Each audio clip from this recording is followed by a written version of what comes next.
Hi everyone, we're back. Yeah. And we're here to talk all things Merlin, obviously. No, he once again knew that we were going to be talking about Star Wars Unlimited, so he felt the need to be a part of this. And he's always welcome. He is the Star Wars. He knows everything about Star Wars. He does. He was in the Battle of Endor. He was. Just look at him. Look at him. See this? Look at that face. That's an Ewok. He killed some stormtroopers. Oh, probably. He's probably.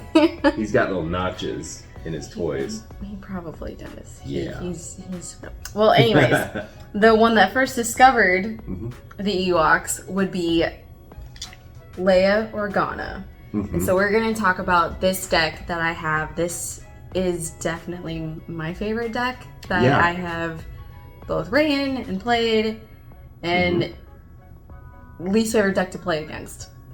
Yeah, it's a deck of 3-ofs.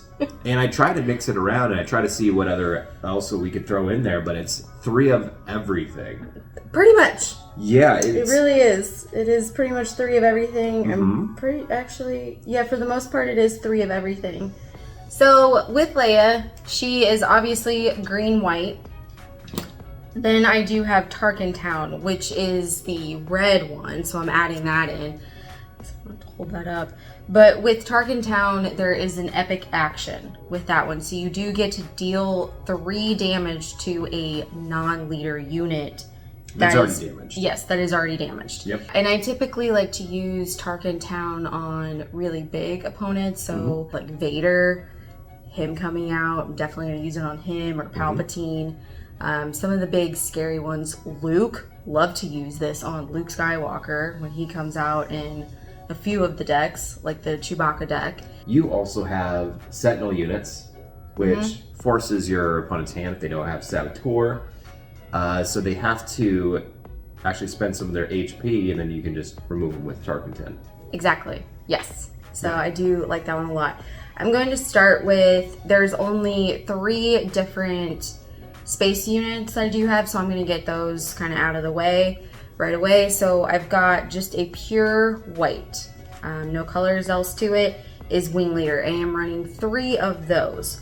So with the Wing Leader, I like to ensure that I already have another unit out, because it does allow me to give 2 experience tokens to another unit. Along with the aggressiveness, there is 1 red 3 that I do run in this deck, and with red 3, you will get raid 1 with it. And also any other friendly rebel units also get a raid 1.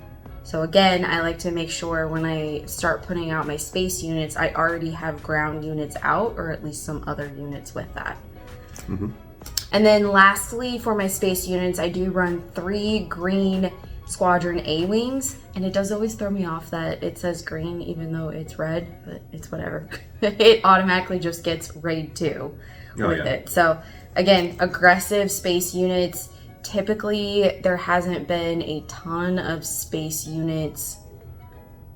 I mean, there's a few in each deck, but right now there's not a ton in everybody's deck. So I feel like these can be pretty aggressive, and they're just attacking, and then my ground units are dealing with other ground units. Yeah, the majority of space units have an attack power of 2, so it's going to take a little bit to get through a Green Squadron A-Wing, or they have to use their epic action on their Tarkin 10, or some sort of equivalent removal.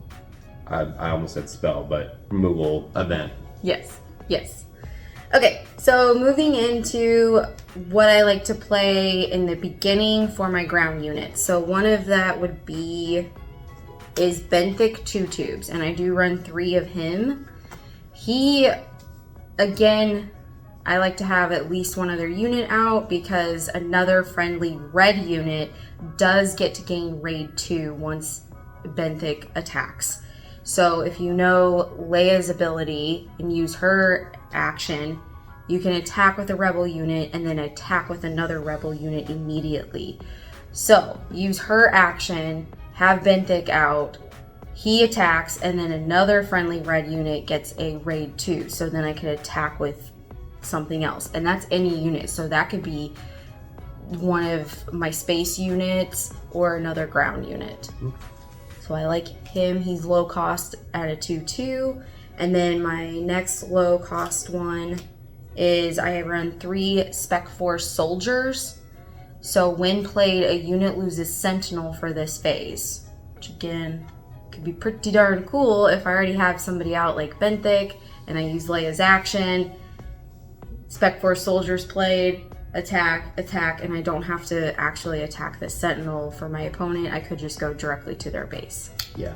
A good portion of your ground units at least have Saboteur or some sort of way to get around enemy Sentinels. Yes. So you can attack bases directly. Yes. And Leia just lets you attack with more of them at the same time. Yes, and the reason why it took a second when I first read her abilities, like when we opened up the box, for me to realize how big of a game changer that is, because I do find sometimes it can be difficult if you're putting units out. Okay, well, they come out already exhausted, and hers still do as well too, but allowing them to have 2 attacks at once, I'm not risking losing one of those units before I get to actually attack with it. So I love that. All right, moving into the next lower costs are the 2s. I run 3 Partisan Insurgents. So again, this one is a red unit, and if I control another red unit, this unit, the Partisan Insurgent, gains raid 2. So he's at a 1/4. Now he has a 3/4. So he just got pretty big for somebody that only costs 2. Yep. Yeah, I like him. And then, while she might be low cost, I think Sabine Wren is very powerful. So I run 3 of hers, again, red unit. And while there are at least 3 aspects, which I do run, so that's red, green, and white for me, among other friendly unit, does then gain Sentinel. Turn 1 play, I usually see a Sabine Wren out because no one's attacking their first turn. So if you get Sabine Wren followed up by a green command, Yes. and like one of your other units that you're going to talk about, then Sabine has a little bit of a wall in front of her. She does, which I do like, because on attack, she gets to deal 1 damage to either the defender, any of their units, or their base, which I love. So she's a 2, but with some of the other cards, you could make her then a 4, and then she also gets to attack, well, an additional HP to something. Yep. I like her a lot. Keeping with the rest of my red aggression, I have 3 Fighters for Freedom. They're a cost of 3. They do have Saboteur. So that was what you were talking about earlier. They're going to get past Sentinel as a 3/4, and then when I play another red card, I get to deal 1 damage to a base. Right. So I like to try to get them out fairly early, just so every time I'm playing another card, there's just another HP coming off of my opponent's base. Oh yeah, great turn 4 play. A Fighters for Freedom followed by a Benthic 2 tubes. And then for turn 5, once you get Leia onto the field, you'll be able to swing with Benthic and your Leia for an extra raid. So yes, impossible to keep up with. I love her. And then rounding out the rest of my ground units in red is K2SO. I love him. Extra damage on base. Yes. Upon defeating. So he has Overwhelm, meaning it's trample if you play magic. So he's a 4/4 coming at you pretty hard. When he is defeated, which I never get too upset then, which is totally like flavor text here, and I love it. For each opponent you either choose, they either deal 3 damage to their player's base, or that player discards a card from their hand. Yes. So I love that. It's like, do you really want to destroy him? Yeah, it's pretty brutal. Not gonna lie. It's pretty brutal, but also getting into some more command cards now. Yes. So now moving into green or command. I only have 2 of those, but I run 3 of each. And so the first one, a cost of 2, is Battlefield Marine. Really straightforward. It's a 3/3. Just like to get him out. Does damage, a little harder to take off the board. And then there's the Echo Base Defender, which is a cost of 3. He's a 4/3, and he's got Sentinel. I like the 2 of those. They're very straightforward. Sentinel could be a really game-changing round once you deploy a Sentinel at the right time. Especially if they don't have Saboteur, like you said earlier. And then the last 3 ground units that I have are just straight Rebel units. So the first one being a Rebel Pathfinder. And this one also has Saboteur, so meaning they're just going to ignore the other person's Sentinel, can attack the base straight away. The other one is Fleet Lieutenant, and when played, I can attack with a unit if it's a Rebel unit, and then it gets a +2/+0 for this attack. So just basically a raid 2 on that one. I like them. You want things to hit hard as soon as they come out. Yes, I do. So I love that. And then finally for my ground units is General Dodonna. He gets to give friendly units a +1/+1. So again, I like to get him out rather early. He's a 4/4. 4 actually. He's just 4 all around. And he does help the rest of my units. Yep. It's pretty much everything. Really nice. Unless you're going against a very control-heavy board or deck for an opponent, you're going to have like 4 rebels on the field at one point with General Dodonna. That's another 4 power coming towards your base. Also hard to keep up with. So moving on to events now. Yes. So there are 2 tactics that I do run. The first one is Precision Fire. So this one, you get to attack with a unit. It gains Saboteur, meaning I ignore Sentinel. And if it's a Trooper, which I have quite a few of those, it also gets a +2/+0. So basically a raid 2 for that attack. Okay. And it is going, well, with Saboteur, it can defeat shields as well. So I like that. Which is really nice, and if you don't have a lot of shields on board, they can be really good for resource fodder too. Yes, because I found that to be rather annoying playing against Luke Skywalker as a leader. He's putting shields on everything, and then it just takes forever to do any damage to anything. Yeah, to get around shields, you kind of need to be running vigilance too. So anything like make an opening, or takedown, or vanquish, those are the main ways to get around shields. Yes.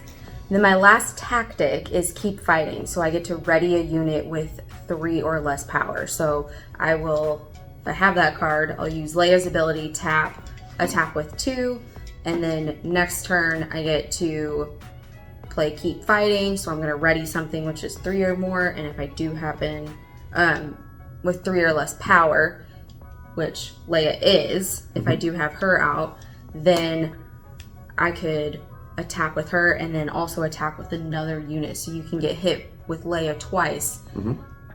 It's a lot, and I love it. Oh yeah, I love being this aggressive. Definitely. It is a very aggressive play style. Leia deploys on turn 5 at least with her flip ability. You can put her onto the battlefield with 5 resources, and once she's on the field, she gets raid, and also when upon her attack, you attack with another rebel unit, which is really great for benthic 2 tubes or other units that will stack with raid, or having red 1 or red 3, adding more to their attack power. And she's got a high defense of 6. Yes, she does. I mean, Boba Fett can potentially take her down, so it's going to be really important to deploy Leia at the right time. That's the one that I noticed was a bit trickier on knowing exactly when, because I feel like has been one of my greatest opponents. Yes. With this deck. And we'll go into some good matchups and bad matchups, spoilers, but... Yes. Okay. Yes. To round out the rest of this deck, I have 3 innates, and that one would be for a cause that I believe in. So I get to reveal the top 4 cards of my deck for each rebel card, which is all but 6 cards in here total. I deal 1 damage to an enemy base. And then you can discard any of those revealed cards, either put them on the top or put them on the bottom in any order. And then the last 3 cards in this deck are a Gambit, so You're My Only Hope. You get to look at the top card of your deck. You may play it. It costs 5 less. But if your base has 5 or less HP left, it gets to be played for free. Mm-hmm. So I do rather like those. I typically save those 2 for a little further into the game. Right. Just to see how everything's playing out and what I'm going to be actually wanting and looking for. And any card that lets you scry, or mill a card potentially, like your Ezra Bridger, it's a cost of 3, so you can maneuver that into this deck list, so you can see your top card and decide if you want to throw it in your graveyard or keep it on top. When he attacks, you can also play it. So that's why you get to look at it. Okay. So say that it's a Chewbacca, you only have 3 resources. I'm going to put it back. I'm going to play, I'm going to be like, okay, attack completed with Ezra, and then I'm going to play You're My Only Hope and be able to get Chewbacca out. Yes. Which is really nice if you want to put in some Spectre units with Leia. Yes. All right.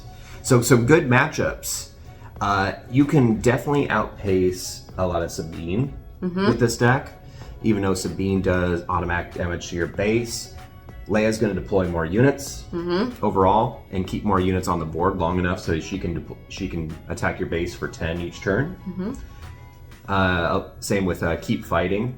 So once you attack with 2 units, keep fighting at the very end of the game or any end of that round, you can bring Leia back because she's doing a lot of damage 4, and then she can also attack with another unit. Yes. She does well against red-blue aggressor heal like Iden Versio, who tend to also run Tarking Town. But even though she's healing, you are still or removing all of your things on the board with blue is usually how I've seen that combo go. She's putting more units down than you can take care of. You're risking your resources versus all of the resources that Leia needs, and that's a total of 5, maybe 6. I also really liked Leia up against Chewbacca because Chewbacca is able to give his unit Sentinel, and obviously I have a lot of things with Saboteur that'll just ignore that and can go right through to the base. Chewbacca is very underclass to go after Leia because he needs more damage on him, and if you can just go around him, it's very hard for Chewbacca to keep pace. And also against Han Solo. Han Solo can cheat out resources and heal with like a quick redemption combo, or he can cheat out something in green, something that will be very hard to outpace with a turn 5 Ewing reinforcements to get a bunch of units on the field. But Leia could probably have already done 20 or so damage to your base before you can get there. Yes. And then she's just swinging for turn 5. Yes. Or turn 6. So, and then some potentially bad matchups. So green is also going to be a big enemy for you because green can ramp and get there almost as fast as Leia. And then if they're deploying Devastators or Reinforcement Walkers every single turn, it's going to be difficult for Leia to keep pace in the late game. Anybody that can keep Leia under control until later game is going to have you're going to have a bad time. So you're going to also run into some issues with yellow, with Cunning, because Cunning can make sure that Leia is untapping, or not untapping or unexhausting per round, with No Good to Me Dead, especially. Yes, whenever he plays that with his mono yellow Boba Fett, I make some choice words that are not appropriate for everyone to hear. Yeah, like dang it all to heck. Yep. PG version. But she can't untap even during the regroup phase, so that's also huge for Leia. Just keeping her on control. Boba Fett Disintegrator can attack Leia for 6 because that's a tried and true combo. No Good to Be Dead. Next turn, energy conversion lab, Boba Fett disintegrator to kill or put Leia back into the command zone. So those kind of combos are going to be excellent against Leia. It just really depends on the matchup. So I would say keep your sideboard in mind for those Boba matchups. I think Boba's kind of all over the place until the next set comes out. Yes, I'm curious to see how some of these decks are going to change. I think Han could potentially get better depending on what cards are going to be coming out. The other deck that has been fairly close to Leia is my Grand Inquisitor. I do love that one, but typically she always wins against that as well too. Right. And we will have those deck profiles coming out relatively soon. Yes. And let us know what you think about Leia's 3 for 3 for 3 deck.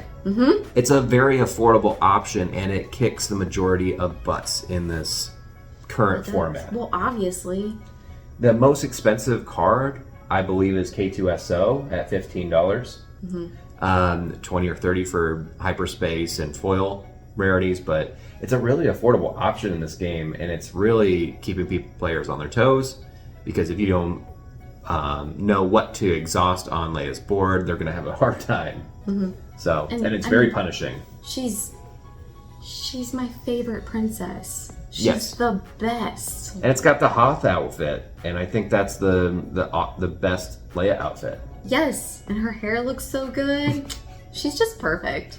All right, so let us know what you think about this deck profile in the comments below, what you would recommend for Leia. I know there's a lot of potential aggression cards that you would sideboard in. Let us know what the 5 cards you would sideboard in for this deck profile. Let us know. And let us know what your favorite Star Wars movie is. And also what your favorite, I would say, Battlefront ground unit is. Is that a good one? Do people even play Battlefront still? Yeah, yes. Yeah, Battlefront ground unit. Could be anything. Okay. Yeah, okay. Thank you, everyone.